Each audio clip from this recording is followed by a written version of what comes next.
اللہ جانتا ہے کوئی کیا ہے. مت فتوے گڑھا کرو کہ ایک کافر مریا ہے، ایک مشرک مریا ہے. جب کوئی فوت ہو جائے اس کے پیچھے اچھی باتیں کہا کرو.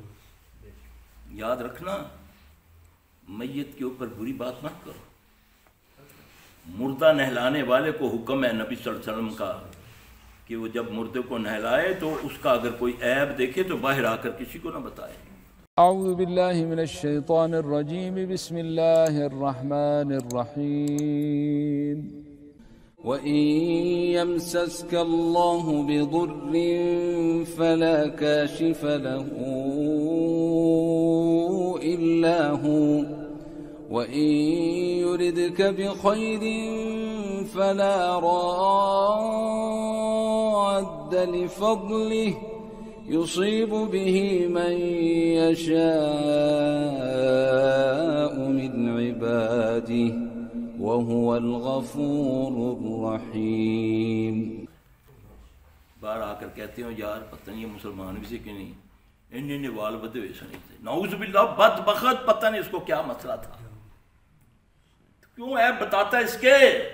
میں تو مرے ہوئے شہیدوں کے عیب بتانا شروع کر دیتا ہوں، کتابیں لکھ دیتا ہوں کہ فلاں صحابی نے یہ کیا تو فلاں نے اس کے ساتھ زیادتی کی. تجھے کو کیا ہے؟ وہ جانے، اس کا رب جانے. تو بیٹھا کتابیں کھول کے لوگوں کو بتا رہا کہ نہیں اس نے یہ زیادتی کی تو اس نے یہ. ہمارا اس دین کے اس چیزوں سے کیا تعلق؟ وہ اللہ کے بندے، اللہ نے ان کے بارے میں بتایا رضی اللہ عنہ ورضوا عنہم. مجھے کیا کلام ہے، کیا مجھے اختیار ہے کہ میں ان کی باتوں، ان کے کیا وہ انسان نہیں تھے؟ ان کے اختلافات نہیں تھے؟ انسانوں کے ہوتے ہیں اختلاف. تو تمہیں کس نے اختیار دیا کہ تو کتابیں پڑھ پڑھ کے لوگوں کو بتا رہا ہے؟ وہ اس کو ماننے والا ہے، وہ اس کو ماننے والا ہے، اور دراڑے ڈال رہا ہے ظالم. اپنے آپ کو کہتا ہے کہ میں امت میں فتنے ختم کر رہا ہوں. تو اور فتنے بڑھا رہا ہے. تو ایسی بات کر جس سے امت میں جوڑ پیدا ہو. یہاں مردے کے عیب بتانے سے منع ہے. تو پاک ہستیوں کے آپس میں جو بتانے والے کوئی، جو ان کے کوئی ذاتی کوئی اختلافات، پتہ نہیں وہ صحیح لکھا ہے یا نہیں لکھا. ہاں جی، تم عوام الناس کے دلوں میں اور بوجھ ڈال رہے ہو. فلاں نے یہ کیا، فلاں نے اس کو یہ کر دیا، فلاں نے اس کو یہ بات کہی تھی، فلاں نے اس کو یہ کیا. اللہ اکبر. اور ہمیں بتا ہم کیا کریں؟ ہمیں بتا مسلمانی کیا ہوتی ہے؟ بھائی کا کیا حق ہے؟ ماں کا کیا حق ہے؟ ہمسائے کا کیا حق ہے؟ مال کھانا کیسے ہے تم نے؟ یہ بتا. بولنا کیسے ہے؟ چلنا کیسے ہے؟ بزرگوں کا احترام کیا ہے؟ یہ تو ہماری آنکھوں سے دور کر دیا سارا کچھ. غیبت کیا ہے؟ جھوٹ کیا ہے؟ اس کی بتا. اس کے اثرات کیا ہوں گے؟ اس کی سزا کیا ہے؟ خود بیٹھا ہمیں دماغ میں گند ڈال رہا ہے. یہ اسلام نہیں ہے. اللہ کی طرف بلانا ہے تو اللہ کے بندوں کے بارے میں بغض نہ ڈالو. پتہ نہیں کب وہ یہ کہہ دے رو کر، یا اللہ مجھے معاف کر دے، میرا رب اس کے سارے گناہ ہی معاف کر دے. تو بدبخت اس کے اوپر فتویٰ لگاتا ہی وہی ہو کر مر جائے گا. یقین جانے نبی صلی اللہ علیہ وسلم کی ایک حدیث ہے، حدیث قدسی. آپ نے فرمایا 2 بھائی ہوتے تھے، ایک بہت ہی نیک ہوتا تھا اور ایک بہت ہی بد ہوتا تھا، بڑی غلط حرکتیں کیا کرتا تھا. ایک دن اس نے اپنے بھائی کے سامنے ایک ایسی حرکت کی جس پر اسے بھائی نے بولا میں آپ کو اللہ کی کریمی بتانے لگا ہوں، اللہ کی غفور رحیمی بتانے لگا ہوں.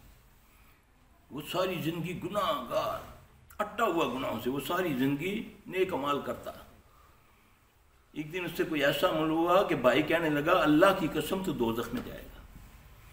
اس پر اللہ کو غصہ آ گیا. نبی صلی اللہ علیہ وسلم نے فرمایا میں کوئی خواب نہیں بتا رہا، کہانی نہیں بتا رہا. اللہ نے فرمایا کہ یہ کون ہے مجھ پر قسم کھانے والا؟ اللہ نے اس سے ایسا عمل کروا دیا جس سے وہ جنت میں چلا گیا، اس سے ایسا عمل کروا دیا وہ دوزخ میں چلا گیا. تمہیں کس نے اختیار دیا تم کسی کو دوستی کہو، کسی پر لعنت بھیجو؟ نبی صلی اللہ علیہ وسلم نے فرمایا جو بے جا کسی پر لعنت کرتا ہے، یہ لعنت بڑا عجیب لفظ ہے. ایک ایسے اعمال ہیں جن پر نبی صلی اللہ علیہ وسلم لعنت کرتے ہیں، اللہ اس کے فرشتے لعنت کرتے ہیں. ایک وہ ہے کہ آپ صلی اللہ علیہ وسلم فرما رہے ہیں کہ بے جا کسی پہ لعنت نہ کرو. لعنت جب کوئی کسی پر کرتا ہے تو وہ لعنت پہلے اس پہ نہیں جاتی، پہلے آسمانوں کی طرف جاتی ہے، اس کو دھتکار دیا جاتا ہے، پھر وہ زمین میں تحت ثرا تک جاتی ہے، اس کو دھتکار دیا جاتا ہے. وہ مشرق کو جاتی ہے، مغرب کو جاتی ہے، جنوب کو جاتی ہے، شمال کو جاتی ہے. جب سب طرفوں سے دھتکارا جاتا ہے پھر ان دو پر کھڑی ہو جاتی ہے آ کر. اگر وہ مستحق ہے لعنت کا تو اس پر جاتی ہے، ورنہ بے جا کرنے والے پر لوٹ کے آ جاتی ہے. اور لعنت ایسی منحوس چیز ہے کہ اللہ کی رحمت سے محروم ہو جاتا ہے بندہ. سب سے پہلے لعنت کس پر کی؟ میرے رب نے خود ابلیس پر. کیا فرمایا اللہ نے؟ وَإِنَّ عَلَيْكَ لَعْنَتِي إِلَىٰ يَوْمِ الدِّينِ. میں اللہ کی لعنت تجھ پر قیامت والے دن تک. کیا جس پر اللہ نہ کرے لعنت ہو پھر وہ رحمت سے محروم ہو جاتا ہے. اس لیے گھروں میں بچیوں کو، بیویوں کو، بہنوں کو سمجھاؤ، آپ بھی اس لفظ سے اجتناب کیا کریں.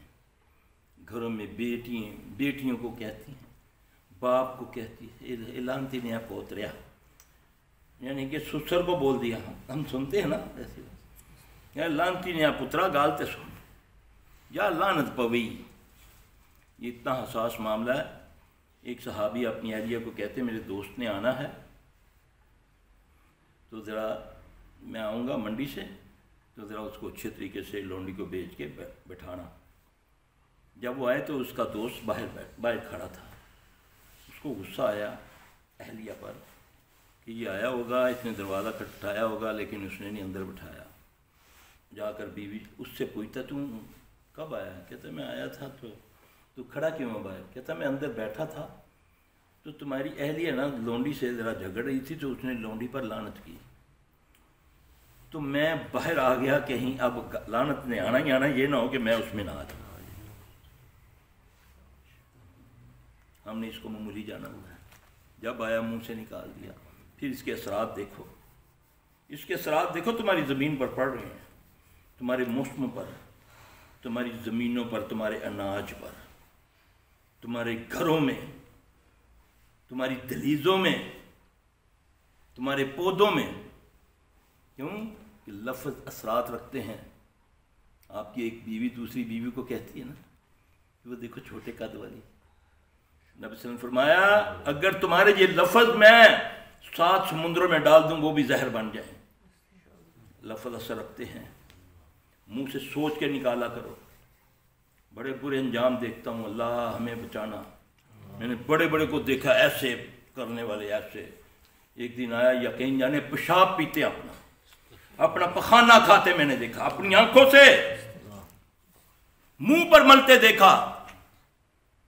بچے کہتے ہیں بابا وضو کرو.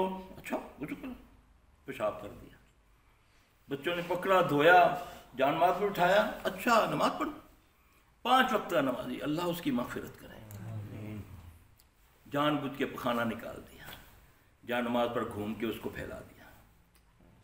اللہ معاف فرما دے. کچھ بھی کسی وقت بھی ہو سکتا ہے. اس کو بچاؤ، اپنے آپ کو پہچانو. جو ہو وہ بن جاؤ. وہ اللہ نے ہمیں انسان بنایا ہے، شیطان نہ بنو. انسان بن کے رہیں گے انشاءاللہ مصیبتیں ہم سے بھاگیں گی.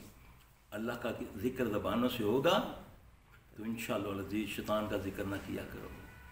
شیطان کا ذکر گانا ہے، غیبت ہے، جھوٹ ہے. اس سے شیاطین، اس سے جن شیاطین قوت پکڑتے ہیں. جب تم اللہ کا ذکر مسنون سبحان اللہ پڑھا کرو، الحمدللہ پڑھا کرو، بغیر گنے پڑھا کرو، لا الہ الا انت سبحانک انی کنت من الظالمین، یہ پڑھا کرو. دیکھو اس کے اثرات کیا آتے ہیں. ان چیزوں سے اجتناب کرو. سمجھاؤ لوگوں کو. اس کو بولو یار نہیں ایسا نہیں کرتے، یہ بات نہ کہا. نبی صلی اللہ علیہ وسلم کا قافلہ جا رہا ہے، ایک بوڑھی عورت ہے، اس کی اونٹنی اس کو بار بار تنگ کر رہی ہے. آپ موجود ہیں اس قافلے میں، صحیح حدیث ہے. یہ باتیں بتاؤ نا. فرقے پہ فرقہ بناتے جا رہے ہیں، کوئی آتا ہے کوئی ڈگڈگی بجاتا ہے، کوئی آتا ہے کوئی ڈگڈگی بجاتا ہے، اور ہماری عقلیں سلب ہو گئی ہیں، ہم اس کے ایک نعرے کے اوپر سارا ہی دین بنا لیتے ہیں۔ نہیں، پاویں 50 اس نے کتنی غلط باتیں کی ہیں عقیدے کے لحاظ سے، ایک بات پر ہم اس کو خدا مان لیتے ہیں۔ وہ عورت تنگ آ کر اس اونٹنی پر لعنت کرتی ہے،